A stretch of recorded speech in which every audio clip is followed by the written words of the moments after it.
ميسي يا شباب حينما قرأت في حياته وجدت أنه هو أفضل لاعب في العالم بلا خلاف في هذا الوقت المعاصر، وقد حصل على الكرة الذهبية لهذه السنة 2011 الماضية، بالإضافة إلى آخر سنتين، فهو أخذ جوائز أفضل لاعب في العالم لمدة 3 سنوات متتالية، وما نافسه على هذا اللقب إلا اللاعب الفرنسي الشهير بلاتيني.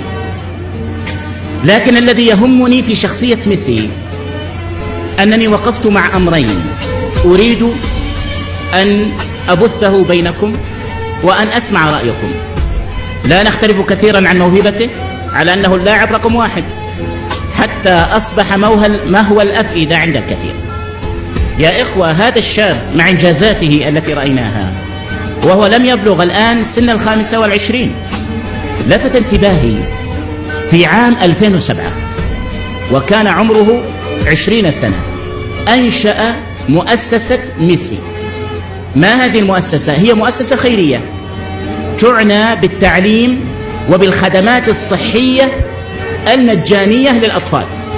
ثم قرأت له تصريحا جميلا يقول فيه، قال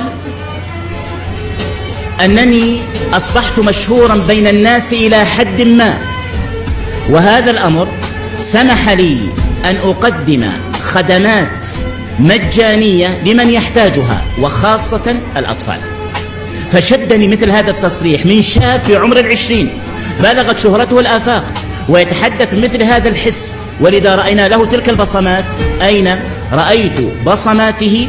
في الكوارث والفيضانات يقوم بدوره. الموقف الرائع الآخر في أحداث سوريا التي نشاهدها هذه الأيام والتي تتألم منها القلوب وتتفطر، حينما صرح أنه سيتكفل بعلاج 1000 مصاب من الإخوة السوريين الذين أصيبوا بالثورة المباركة على أرض الشام. وتجد أنه شاب ليس بمسلم، لا علاقة له لا بإسلام ولا بدين وليس بعربي، ومع ذلك يسجل هذا الموقف الجميل.